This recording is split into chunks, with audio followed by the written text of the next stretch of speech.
Friends, இந்த பதிவில் நம்ம என்ன பார்க்க போகிறோம் அப்படின்னா, கோல்டு ஏன் இன்னைக்கு கொஞ்சம் டவுன் ஆச்சு அப்படின்றத தான் நம்ம டீட்டெயிலாக பார்க்க போகிறோம். ஸோ தொடர்ச்சியாக வந்து பார்த்தோம் அப்படின்னா, இந்த வாரம் ஆரம்பிச்சதுலேருந்தே மிகப்பெரிய அளவில் உச்சத்தில் இருந்த தங்கமானது நேற்று நைட்லேருந்து கொஞ்சம் சரிவை வந்து சந்திச்சுட்டே இருக்குது அப்படின்னு சொல்லலாம். ஸோ இதுக்கு என்ன காரணம்? இன்னைக்கு டவுனில் இருக்குது. ஸோ இன்னைக்கு மார்க்கெட் அப் ட்ரெண்டில் இருக்குமா, டவுன் ட்ரெண்டில் இருக்குமா? ஸோ அதை தான் நம்ம டீட்டெயிலாக பார்க்க போகிறோம். ஸோ இதுக்கு முதலாவது காரணம் அப்படி என்னென்னு பார்த்தோம் அப்படின்னா, யூஎஸ் டாலர் வந்து பார்த்திங்கன்னா ஸ்ட்ராங்காக இருக்குது. ஸோ யூஎஸ் டாலர் வந்து நார்மலாகவே ஏறும்போது தங்கத்தோட விலை வந்து பொதுவாக வந்து குறையும். ஏன்னா தங்கத்தோட மதிப்பு வந்து டாலரில் தான் மதிப்பிடப்படுது. ஸோ அதனால் டாலர் வந்து வலுப்படுறதுனால தங்கத்தோட விலை குறையிறதுக்கு ஒரு பாசிபிலிட்டி இருக்குது. ரெண்டாவது வந்து பார்த்தோம் அப்படின்னா பாண்ட் ஈல்டு, அதாவது வட்டி வருமானம். பாண்ட் ஈல்டு வந்து பார்த்திங்க அப்படின்னா உயர்ந்திருக்கிறதுனால மக்கள் வந்து இப்போ இருக்கிற ட்ரெண்டில் கோல்டை விட பாண்டுகளை வந்து சூஸ் பண்ணுறதுக்கான சான்சஸ் இருக்குது. ஸோ அதனால் கோல்டோட டிமாண்ட் வந்து குறையிறதுக்கான சான்சஸ் வந்து இருக்கலாம். நெக்ஸ்ட் வந்து பார்த்திங்க அப்படின்னா ஃபெடரல் ரிசர்வ், அதாவது வட்டி குறைப்பு வந்து பார்த்திங்க அப்படின்னா அது வந்து இன்னும் நீண்ட காலத்துக்கு உயர்ந்தே தான் இருக்கும் அப்படிங்கிற எதிர்பார்ப்பு வந்து இருக்கிறதுனால கோல்டு மேலே ஒரு ப்ரெஷர் வந்து பில்ட் ஆகும். ஸோ இதனால் என்ன ஆகும் அப்படின்னா, அந்த கோல்டு வந்து ஃபால் ஆகிறதுக்கான பாசிபிள் இருக்குது. ஏன்னா முன்னாடி வந்து இந்த வட்டி குறைப்பை வந்து இமீடியட்டாக பண்ணுவாங்க அப்படின்றதுனால தங்கத்தோட விலை வந்து தாறுமாறாக ஏறிச்சு. ஆனால் இப்போ அந்த வட்டி குறைப்பை வந்து தள்ளி போடுற பட்சத்தில் தங்கத்தோட அந்த ப்ரெஷர் வந்து பில்ட் ஆகி ஸோ அதோட விலை குறைப்பு ஏற்படுறதுக்கான பாசிபிலிட்டிஸ் அதிகமாக இருக்குது. நெக்ஸ்ட் வந்து பார்த்தோம் அப்படின்னா ப்ராஃபிட் புக்கிங். ஸோ இந்த ப்ராஃபிட் புக்கிங் வந்து பார்த்தோம் அப்படின்னா இப்போ லாஸ்ட் 3 டேஸாகவே மிகப்பெரிய அளவில் உச்சத்தில் போயிட்டு இருக்கு.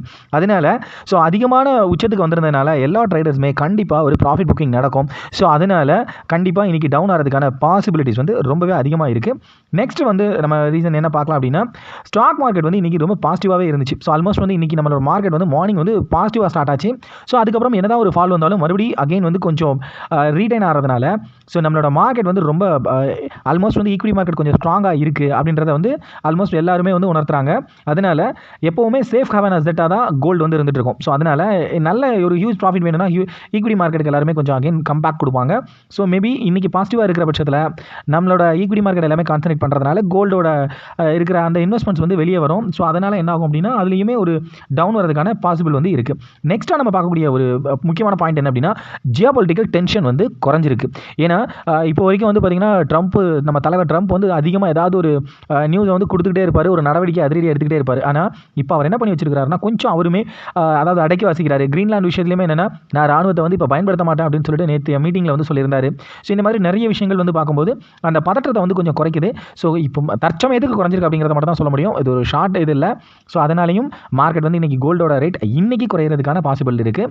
ஸோ அது மட்டும் இல்லாமல் சப்போர்ட் அண்ட் நம்ம வந்து ட்ரேடிங் ஜோனில் எடுத்துக்கிட்டோம் அப்படின்னாலும் ஸோ ஆல்மோஸ்ட் வந்து ஸ்ட்ராங் சப்போர்ட் ஜோனில் இருக்குது. அது இல்லாமல் ஒரு பக்காவான உச்சத்தில் இருந்து டவுன் ஆகிறதுனால மேபி இன்றைக்கி ஒரு கரெக்ஷன் கொடுக்கறதுக்கான வாய்ப்புகள் இருக்குது. ஏன்னா நண்பர்களே, இது எல்லாமே இன்றைக்கான தரவுகள் மட்டும்தான். ஸோ நாளைக்கு மார்க்கெட் வந்து மேபி இதுக்கு ஏதாவது உலகளாவிய பதற்றங்கள் அதிகமாச்சு அப்படின்னா கண்டிப்பாக கோல்டு ரேட் வந்து பீக்கில் போயிடும். ஸோ நான் சொல்கிறது இன்றைக்கான கோல்டு அப்டேட்டட் மட்டும்தான். ஆல்மோஸ்ட் வந்து டவுனில் தான் இருக்கா. இன்னும் ஃபர்தராக என்ன மாதிரியான விஷயங்கள் நடக்குது அப்படிங்கிறத நம்ம மார்க்கெட்டில் பார்க்கலாம் நண்பர்களே.